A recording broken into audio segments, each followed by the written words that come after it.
சுய அதிகாரா சுந்தரகுமாரா,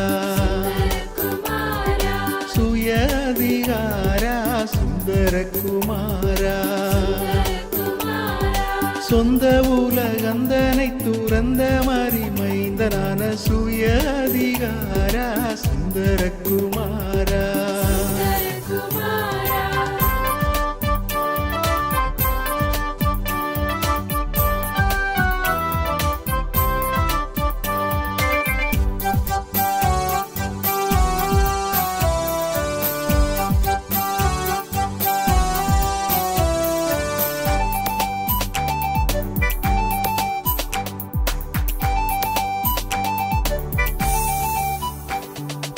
அகிலத்தை ஒரு சொல்லால் அமைத்தனையே, அதை ஒரு பம்பரம் போல் இசைத்தனையே, துயில் போல காயமதை லகுவாய் சமைத்ததிலே, ஜோதி பல மாதிரியாய் தூக்கி அங்கிலங்க வைத்த சுய அதிகாரா சுந்தரகுமாரா.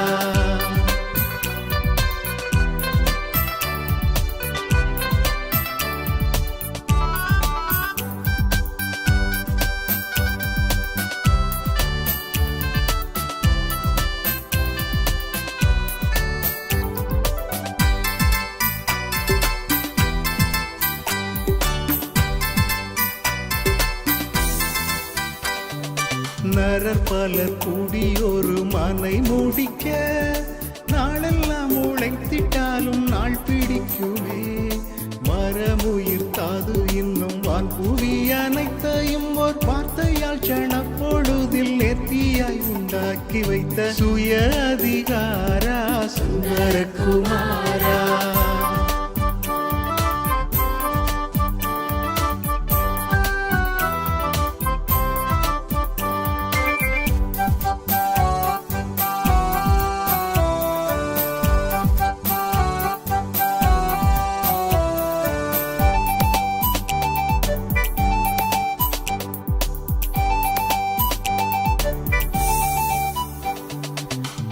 மதகற்ற கூடம் புவியிலுண்டோ, கடலுக்கு அவன் சொல்லன்றி கரைகள் உண்டோ, தீரை தீரையாக ஜலம் அலை போல் குவிந்தெழுந்தும், சேதமின்றி பூதலத்தை மாதையவை பாதுகாக்கும் சுய அதிகாரா சுந்தரகுமாரா.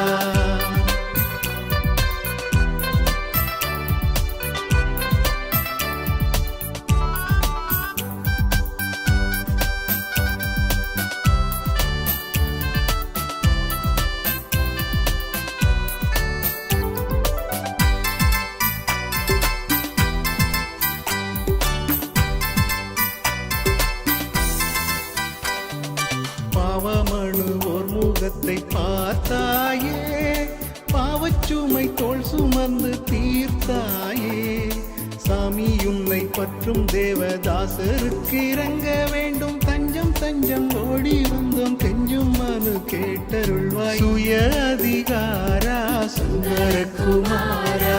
சொந்த உலகந்தனை துறந்த மறிமைந்தனான சுய அதிகாரா சுந்தரகுமாரா.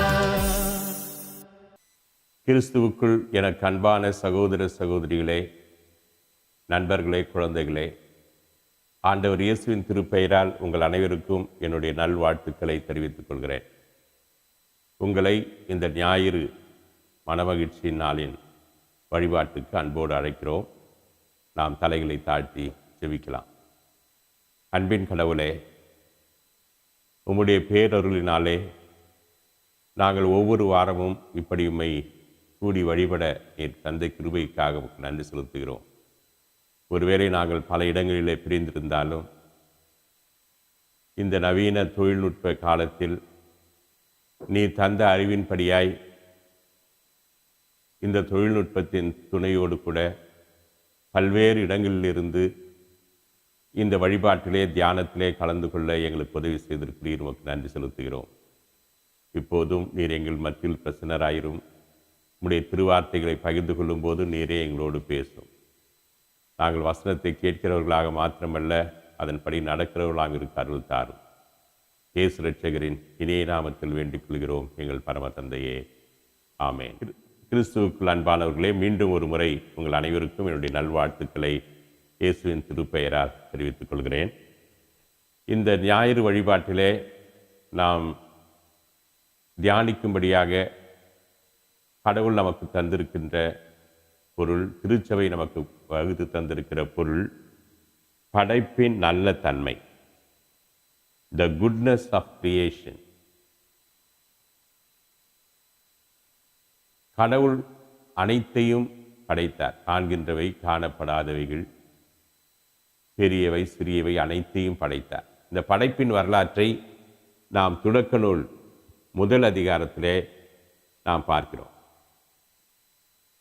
பூமி வெறுமையாக கிடந்ததை வெறுமையிலிருந்து தன்னுடைய வார்த்தையினால் அனைத்து படைப்பையும் கடவுள் படைத்திருக்கிறார். 6 நாளில் அனைத்து படைப்பையும் அவர் படைத்தார் என்று நாம் பார்க்கின்றோம். முதல் நாளிலே பகல் இரவு, ஒளி இருள் இரண்டையும் வெவ்வேறாக பிரித்து படைக்கிற ஒரு தன்மையை பார்க்கிறோம். 2வது நாளிலே விண்ணுலகத்தையும், நிலம், கடல், புல் பூண்டு இவைகளை, செடிகள், இவைகள் எல்லாவற்றையும் 2வது நாளிலே விண்ணுலகம், நிலம், கடல் முதலியவற்றையும், 3வது நாளிலே புல் பூண்டு செடிகள் முதலியவற்றையும், 4வது நாளிலே பகலுக்கு வெளிச்சம் சூரியனையும் நிலாவையும், இரவில் நிலாவையும் விண்மீன்களையும் படைப்பதை நாம் பார்க்கிறோம். அதேபோல் 5ஆம் நாளில் மீன், பறவை, கால்நடைகள், பிற உயிரினங்களை படைப்பதை பார்க்கிறோம். 6வது நாளிலே படைப்பின் மணிமகுடமாக தன்னுடைய உருவிலே, தொடக்க நூல் முதல் அதிகாரம் 27, 28 வசனங்களை நாம் வாசிப்போமானால், நம்முடைய உருவிலே அல்லது நமது சாயலிலே மனிதரை படைப்போம் என்று சொல்லி ஆணையும் பெண்ணையும் தன்னுடைய சாயலிலே உருவாக்குகிறார். ஆணை மட்டுமல்ல, ஆணையும் பெண்ணையும். தொடக்க நூல் முதல் அதிகாரம் 27வது வசனத்தையும் 28வது வசனத்தையும் நீங்கள் வாசிக்க அன்போடு கேட்டுக்கொள்கிறேன். பிறகு 7வது நாளிலே ஓய்ந்திருந்து ஒரு முழுமையான படைப்பு, இந்த 6 நாள் படைப்பையும் அவர் படைத்து முடித்த பிறகு தொடக்க நூல் 1:31 பார்க்கிறோம், அனைத்தையும் நல்லது என்று கண்டார், மகிழ்ந்தார். அதாவது ஒரு வீட்டை கட்டிய பிறகு அந்த வீட்டை கட்டிய அந்த வீட்டுக்குரியவர் அல்லது அந்த கட்டிட பொறியாளர் கட்டி முடிச்சுட்டு எல்லாம் முடித்த பிறகு சொல்லுவாங்க, நல்லா இருக்கு. அதேபோல் நாம் வீட்டில் சமைக்கிற போது, சமைத்து முடித்த பிறகு அதை ருசி பார்க்கிற போது அனைத்து நன்றாக இருக்கிறது. ஆகவே இந்த நன்றாக இருக்கிறது என்று சொல்வது மன நிறைவையும் திருப்தியையும் வெளிப்படுத்துகிற ஒரு காரியம். ஆகையினாலே கடவுள் தன்னுடைய படைப்பிலே மனநிறைவு கொள்கிறார், மகிழ்வு கொள்கிறார் என்று நாம் அறிகிறோம். இந்த படைப்பு எல்லாம் நல்ல தன்மை கொண்டது, குட்னஸ் ஆஃப் கிரியேஷன். மனித படைப்பு, மனிதனை படைப்பதற்கு முன்பாக அவனுக்கு தேவையான அனைத்தையும் படைக்கிறார். ஒளி, இருள், அதே போல அவனுடைய உணவுக்கு தேவையானவைகள், அவனுடைய இருப்பிடத்துக்கு தேவையானவைகள், அனைத்து வசதிகளையும் செய்து கொடுத்து, செய்து முடித்த பிறகு மணிமகுடமாக கடவுள் தன்னுடைய உருவிலேயே, தன்னுடைய உருவு என்று சொல்லுகிற போது, தன்னுடைய சாயல் என்று சொல்லுகிற போது,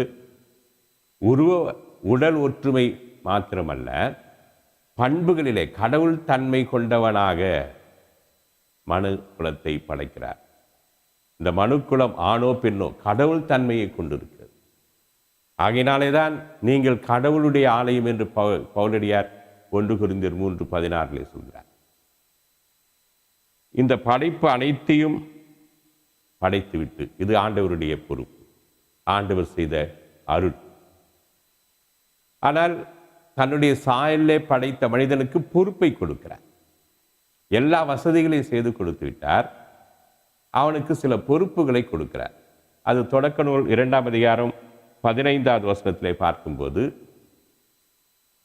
தொடக்க நூல் 2:15 அந்த தோட்டத்தில் ஆதாமையும் ஏவாளையும் கொண்டு போய் வைத்துவிட்டு அதை பண்படுத்தவும் பாதுகாக்கவும் வைக்கிறார்.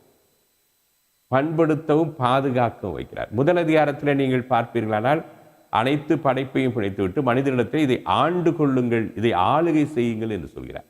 2 பொறுப்புகள், ஒன்று ஆளுகை செய்வது, இன்னொன்று அதை பண்படுத்தி பாதுகாப்பது. இந்த ஆளுகை செய்வது என்றால் என்ன? எல்லாவற்றையும் அதிகாரப்படுத்தி கீழ்ப்படுத்துவது மாத்திரமல்ல, அதற்கு வேண்டிய பாதுகாப்பையும் பராமரிப்பையும் நாம் கொடுக்க வேண்டும். அதனால்தான் 2ஆம் அதிகாரம் 15ஆம் பண்படுத்த பாதுகாக்க என்று சொல்கிறோம். இன்றைக்கு ஆட்சி என்று சொன்ன உடனே என்ன நினைக்கிறோம் என்று சொன்னால், நாம் அதிகாரம் செலுத்தி அவர்களை கீழ்ப்படுத்தி அவர்களை கொள்ளை கொள்ள வேண்டும். இன்றைக்கு தேர்தல் நெருங்கிக் கொண்டிருக்கிறது. இன்றைக்கு ஆட்சியாளர்கள் வந்த பிறகு, ஆட்சிக்கு வந்த பிறகு மக்களை பாதுகாக்க வேண்டியது பொறுப்பு. அதுதான் ஆளுகை தன்மை. மக்களுடைய தேவைகளை சந்திக்க வேண்டியது, மக்களுக்கு பாதுகாப்பாக இருக்க வேண்டியது, மக்களுக்கு நல்லது செய்ய வேண்டியது, இதுதான் ஒரு ஆட்சியினுடைய தன்மை. அந்த ஆட்சியினுடைய தன்மையைத்தான் படைப்பின் மேல் கடவுள் மனிதனுக்கு கொடுத்தார். மனிதனுக்கு இருக்கிற அந்த பொறுப்பு, எல்லா படைப்புகளும், மரம், செடி, கொடி அனைத்தும், விலங்குகள், பறவைகள், ஊர்வன, நடப்பன அனைத்துக்கும் நாம் தான் பாதுகாவலர்கள். இந்த மனித பொறுப்பு மிக முக்கியம் என்று பார்க்கிறோம். ஆனால் இந்த பொறுப்பை மனிதன் தவற விட்டு விட்டான். சமீபத்தில் நீங்கள் கடந்த வாரத்திலே பார்த்திருப்பீர்கள், கொடுமையான ஒரு காட்சி. நீலகிரி பகுதியிலே மஸ்லம் என்கிற இடத்துல ஒரு யானையின் மேல் எரிகிற டயரை தூக்கி போடுறாங்கப்பா. பார்க்கும்போதே மனம் பதைக்கிறது.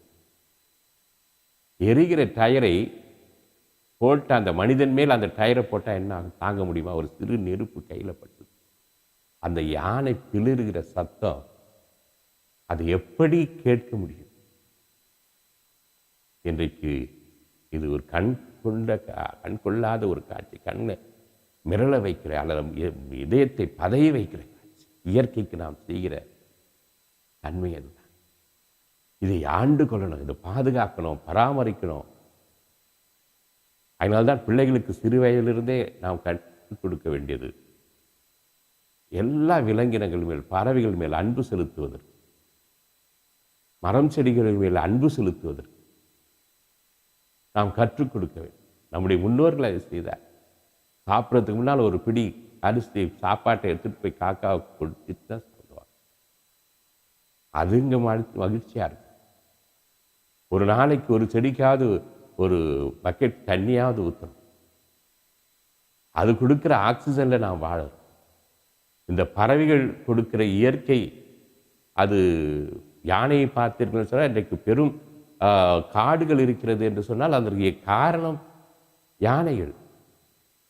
அது சாப்பிட்டு எச்சில் அங்கங்கே போடுகிற நிலையில் தான் மரங்கள் எல்லாம் வளர்கின்றன. எந்த விவசாயி போய் அங்கே நாம் ஒவ்வொரு மலையிலும் மரங்களை, செடிகளை வளர்த்து கொண்டு இருக்கிறோம்? இந்த பறவைகளும் விலங்குகளும் யானைகளும் தாங்கள் உண்பதை ஆங்காங்கே விதைத்து பயிர் செய்கிறது. இதை நாம் மறந்து போய்விடக்கூடாது. அதிலிடத்தில் அன்பு செலுத்த வேண்டும். உண்மையில் சொல்ல வேண்டும் என்று சொன்னால், காட்டு விலங்குகள், நாட்டு விலங்குகள் என்று திருமறையிலே கூறப்பட்டதால் கடவுள் எல்லாரையும் தோழமையாக படைத்தார் என்பதை நாம் உணர வேண்டும். இந்த தவறுகளை நாம் செய்கிற போது வருகிற விளைவுகள் என்ன? நம்முடைய கடமை தவறு. இன்றைக்கு கொரோனாவை பற்றி நமக்கு எல்லாருக்கும் பயம். காரணம் என்ன? மனிதன் செய்த தவறு. எந்த தொற்று நோயானாலும், இன்றைக்கு வருகிற எந்த நோயானாலும் காரணம் மனிதன். மனிதன் தன்னுடைய பொறுப்பை உணராமல் இருந்து இயற்கையை சிதைத்து மண்வளங்களை சுரண்டி, மாற்று மணலை எடுக்கக்கூடாது, அல்ல அரசாங்கம் ஒரு 10 அடி எடுக்கணும்னா 25 அடி 30 அடி இருக்கிறது. தண்ணீர் தேங்கி இருக்கிறதுக்கு இடம் கிடையாது. மரங்களை கண்டபடி வெட்டி விடுவது, விவசாய நிலங்களை 8 வழிச்சாலை 10 வழிச்சாலை என்று விவசாய நிலங்களை அழிப்பது,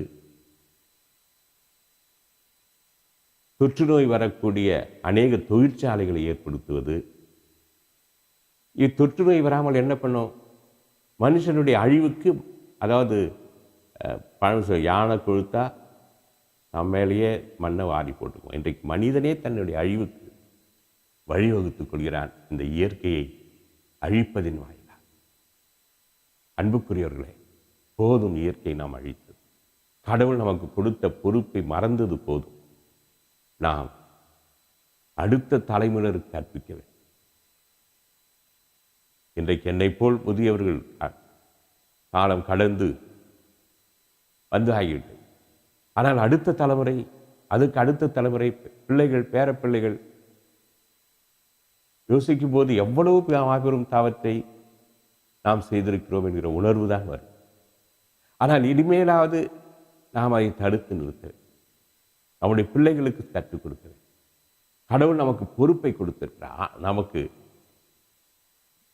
படைப்பின் மேல் அதை பாதுகாக்க, பராமரிக்க, பண்படுத்த நமக்கு பொறுப்பு இருக்கிறது என்கின்ற ஒரு உண்மையை நாம் எப்போதும் சொல்ல வேண்டும். அப்படி இல்லை என்று சொன்னால், ஏதோ கொரோனா தொற்று நோய் குறைந்து கொண்டு வருகிறது, முடிந்து போய்விட்டது என்று நாம் நினைத்து மகிழலாம். ஏதோ தடுப்பூசிலாம் கண்டுபிடிச்சிட்டேன்னு சொல்கிறான்.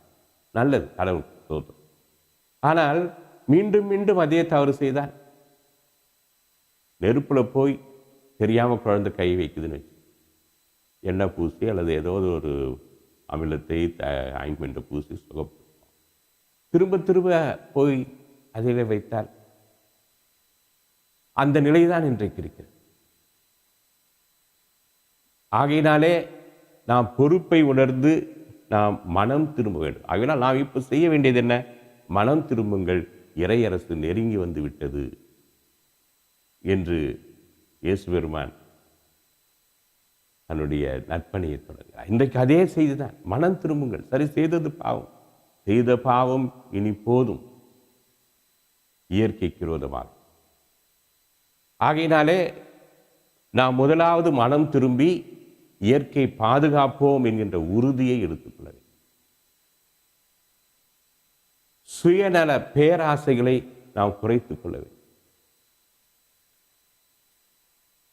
இன்றைக்கு கன்சியூமரிசம், அதாவது நுகர்வோர் கலாச்சாரம் அதிகமாகிக் கொண்டிருக்கு. இன்றைக்கு கொரோனாவிலே பல தீமைகள் அனுபவித்தால் நன்மைகளை நாம் மறந்துவிடக்கூடாது. சமீபத்திலே நான் ஏலகிரி போன்ற இடங்களுக்கெல்லாம் சென்று இயற்கை அழகாக இருப்பதை பார்த்தேன். ஆங்காங்கே தண்ணீர் தேங்கி நிற்பதை பார்த்தேன். 2021 ஆண்டு குடித்தண்ணீர் பஞ்சம் இல்லாத ஆண்டாக இருக்கும் என்று அறிவிக்கிற அளவுக்கு குடித்தண்ணீர்கள் சேகரிக்கப்பட்டிருக்கின்றன. ஏன்? இந்த தொழிற்சாலைகள், ஹோட்டல் போன்றவைகள், சாராய தொழிற்சாலைகள், இவைகளெல்லாம் பூமியினுடைய தண்ணீரை எல்லாம், நிலத்தடி நீரை எந்த அளவுக்கு உறிஞ்ச முடியுமோ உறிஞ்சாயிட்டு. இன்றைக்கி தொழிற்சாலைகள் மூடி இருக்குது. ஓரளவு ஒரு வேலை தொழிலாளர்களுக்கு வேலை குறைந்திருக்கிறது என்கிற ஒரு பாதிப்பு இருந்தாலும் அதனுடைய சாதகம் வேண்டும் என்று சொன்னால் நிலத்தடி நீர் உயர்ந்திருக்கிறது, பசுமையை காண முடிகிறது. மேட்டூர் நீர் மட்டும் ஏறக்குறைய ஒரு மாசமா 105 அடி நிற்குது. இதையெல்லாம் இயற்கைக்கு நாம் பாதக விளைவாக இருக்கிற நிலையிலே, ஆனால் மனிதனுடைய பேராசை. ஆகையினாலே நாம் முதலாவது நம்முடைய தேவைகளை சுருக்கிக் கொள்ள வேண்டும். நமக்கு போதும் என்கிற மனம் வரணும். போதும் என்கின்ற மனதுடனே கூடிய தெய்வ பக்தியே மிகுந்த ஆதாயம் என்று பவுலடியார் தீமோத்தேயுவுக்கு எழுதுவார். எவ்வளவு சேர்த்துக்கிறது? தேவைக்கு அதிகமான பணம், தேவைக்கு அதிகமான பொருட்கள், தேவைக்கு அதிகமான ஆடைகள், இவை ஒவ்வொன்றும் அழிவை நோக்கி போய்கொண்டே இருக்கிறது. கடவுள் நம்முடைய தேவைகளை நிறைவு செய்கிறார், பேராசைகள் அல்ல. ஆங்கிலத்தில் சொல்வார்கள், God can meet your needs, not your greeds. எந்த கண்ணு நிறையதில்லை, அதாவது வயிற்று நிறைஞ்சாலும் கண்ணு நிறையாதுன்னு. இந்த குழந்தைங்க சில நேரங்களில் பல பலகாரங்களை வச்சுருப்போம், சாப்பிட முடியாது. ஆனால் இதையும் சாப்பிடணும் அதையும் சாப்பிடணும். பல நேரங்கள் அப்படி தான் நாம் பெரியவர்கள் இருக்கிறோம். எனக்கு ஒரு வீடு இருந்தால் போதும், எனக்கு 4 சட்டைகள் 4 பேண்ட் இருந்தால் போதும். ஆனால் திருப்தி இல்லாத நிலையிலே எல்லா வளங்களையும் நாம் சுரண்டி கொண்டே இருக்கும். அதுதான் பெரிய ஆபத்து. ஆகவே முதலாவது நாம் மனம் திரும்பி போதும் என்கின்ற நிலைக்கு வந்து கடவுள் நமக்கு தந்திருக்கிற பொறுப்பை நாம் நிறைவேற்ற வேண்டும். இரண்டாவதாக இயற்கையிடமிருந்து நாம் கற்றுக்கொள்ள வேண்டும். இன்றைக்கு 4 பகுதிகள் சொல்லப்பட்டிருக்கின்றன. தொடக்க நூல் முதல் அதிகாரம் 24 முதல் 31 வசனங்கள், திருப்பாடல் 104 1 முதல் 13 வசனங்கள், எபேசியர் 1ஆம் அதிகாரம் 3 முதல் 14 வசனங்கள், மத்தேயு 6ஆம் அதிகாரம் 9 முதல் 13 வசனங்கள். தொடக்க நூலில் படைப்பை பற்றி சொல்றார், எல்லாம் நல்லதுன்னு சொல்றார். திருப்பாடல் ஆசிரியர் இந்த படைப்பை எல்லாம் பார்த்து கடவுளுக்கு அல்லேலூயா சொல்லுங்கள். திருப்பாடல் 19 பார்க்க வாசித்தீர்களானால் அங்கே வானங்கள் கடவுளுடைய மகிமையை விவரிக்கின்றன. என்னைக்காவது வானத்தை பார்த்து ஆண்டவரே இவ்வளோ அழகா படைச்சிருக்கீங்களே நன்றின்னு சொல்லியிருக்கமா? மரங்களை பார்த்து இவ்வளோ அழகா படைச்சிருக்கீங்களே நன்றின்னு சொல்லியிருக்கமா? அந்த மரங்களுக்கு நன்றியை சொல்லியிருக்கிறோமா? ஆகவே துதிக்க வேண்டும். படைப்பை பார்த்து கடவுளை துதிக்க வேண்டும். எபேசியரிலும் விண்ணும் மண்ணும் கடவுளால் படைக்கப்பட்டது, அதற்கு நாம் பொறுப்பாக இருக்க வேண்டும் என்று எபேசியர் நிருபத்திலே பவுலடியார் எழுதுவார். மத்தேயுவை பார்க்கும்போது அந்த 9 முதல் 13 வசனங்கள் இறைவன் கற்றுக் கொடுத்த மன்றாட்டு ஜெபம். அதிலே அவர் சொல்லும்போது அன்றென்று உள்ள உணவை இன்று எங்களுக்கு தாரும், உம்முடைய அரசு வருவதாக. அதாவது இன்றைக்குரிய உணவு எங்களுக்கு இருந்தால் போதும். அதை மூலமொழியிலிருந்து மொழிபெயர்க்கும் போது இன்று எங்களுக்கு வேண்டிய உணவை தாரும் என்று சொல்லலாம். அதே நேரத்தில் நாளைய உணவை இன்றைக்கு தாரும் என்றும் மொழிபெயர்க்கலாம். அது அதிகபட்சம் நாளைக்கு இருக்கிற உணவு வரைக்குமாவது. அதற்கு பிறகு இன்றைக்கு பதுக்கி வைத்துக் கொள்வது. இன்றைக்கு பெரு முதலாளிகள் விவசாயிகளை கட்டாயப்படுத்தி எல்லாத்தையும் ஒரு குடோன்ல கொண்டு வந்து சேர்த்துட்டு பிறகு அவங்க சொல்ற வேலை தான். இன்றைக்கு ஏன் விவசாயிகள் போராடி கொண்டிருக்கிறாங்க? தங்களுடைய வாழ்வாதாரமே இல்லை, கஷ்டப்படுறவங்க அவங்க. அதற்கான விளைச்சலுக்கான பலன் கிடைக்காது. தரமற்ற பொருளை ஊற்றுவாங்க. கொடுமை என்னவென்று சொன்னால், சமீபத்தில் நீங்கள் பேப்பரையும் படிக்கணும், பைபிளையும் படி. விளைந்த நெற்களை கொண்டு போய் அரசு கொள்முதல் செய்யணும் வைக்கிறாங்க. கொள்முதல் செய்யல, மறுநாள் மழை பெய்து அந்த நெல்லெல்லாம் விளைஞ்சு போயிடுச்சு. இது ஈரமாக இருக்கு, விளைஞ்சு போச்சு, வாங்கலை. இன்றைக்கு ஓரளவுக்காவது இன்றைக்கு இயற்கையை காத்து கொண்டிருக்க விவசாயிகள் பக்கத்திலே நாம் இல்லை. யாரோ போராடுறாங்க, என்னமோ போட்டிருக்காங்க, நமக்கு என்ன, நம்ம நல்லா இருக்கோம். அவர்களுக்காக ஜெபிப்பது, இயற்கையை பாதுகாக்கின்ற இயற்கை ஆர்வலர்களாக நாம் மாறுவது, இவைகள் இன்றைக்கு கடவுள் நமக்கு கொடுத்திருக்கிற கடமைகள். பண்படுத்தவும் பாதுகாக்கவும் நம்மை வைத்த கடவுள், நம்மை நம்பி நம்மிடத்தில் எல்லாவற்றையும் ஒப்பு கொடுத்த கடவுள் இன்றைக்கு வேதனையோடு கூட இருக்கு. பண்படுத்த வேண்டிய, பாதுகாக்க வேண்டிய நாம் இயற்கையை பாழ்படுத்திவிட்டோம். போதும், இதோடு நிறுத்த வேண்டும். மற்றவர்கள் நிறுத்த செய்ய வேண்டும். ரோமர் 8ஆம் அதிகாரம் 22வது வசனத்திலே பவுலடியார் எழுதும்போது சொல்லுவார், கடவுளுடைய மீட்புக்காக எல்லா படைப்புகளும் பேறுகால வேதனை பெறுகின்றன. எப்படா ஆண்டவர் வருவார்? இந்த மரம் நல்லா இன்னைக்கு வளர்ந்துருக்காது, யோசிக்கும். சரி, இந்த வீட்டில் இருக்கிறோம், இவங்களுக்கெல்லாம் காத்து கொடுக்குறோம், நிழல் கொடுக்குறோம், நமக்கு நன்றியா இருப்பாங்கன்னு நினைச்சா அடுத்த நாள் வந்து அந்த மரத்தையே வெட்டிடுறான். சில ஆண்டுகளுக்கு முன்பாக, அந்த ஊர் பேர் எனக்கு நினைவு வரலை, அந்த ஊரில் இருக்கிற மக்கள் எல்லாம் ஒரு மரத்தை கட்டி அணைத்து கொண்டு நிற்கிறார்கள். அரசாங்கம் அந்த மரத்தை விட்டு வருது. 100 வருஷத்து மரம், சாலை விரிவாக்கு என்பதுக்கு பேரால். ஏன் அந்த மரத்தை விட்டுட்டு செய்ய முடியாது? அதுக்கான வழிமுறைகள் கிடையாதா? யாருக்காக? மக்களுக்காக.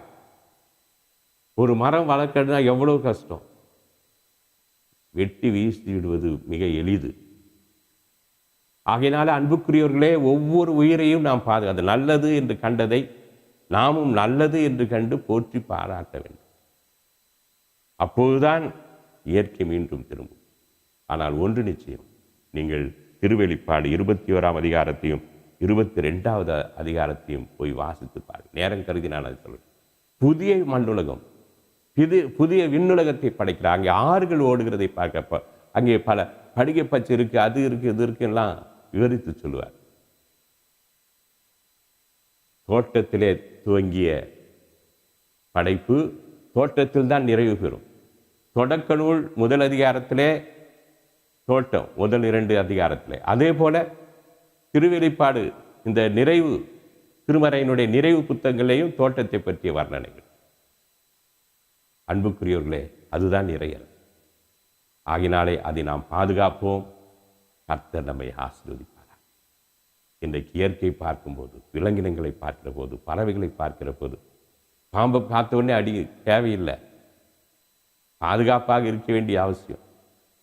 நான் மதுரையில் தமிழ்நாடு எரியல் கல்லூரி அரசடி வளாகத்தில் நான் இருக்கும்போது எங்களுக்கு கண் முன்னால் பாம்பு போகும். யாரையும் கடிச்சுட்டா ஒன்றும் பிரச்சனை இல்லை.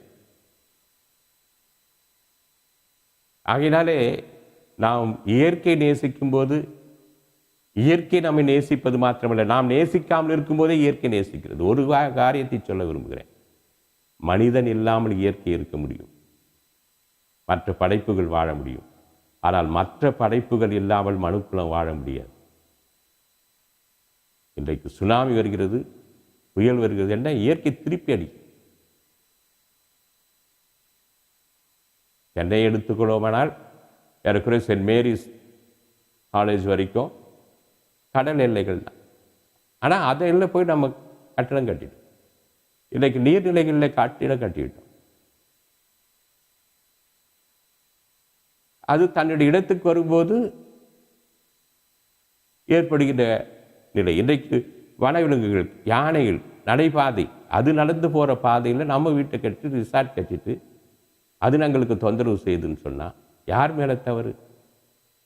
இனிமேலாவது நாம் மனம் திரும்பி இறைவன் விரும்புகின்ற புதிய அன்னகத்தையும் புதிய விண்ணகத்தையும் அவர் படைக்க தொடங்கிவிட்டார்.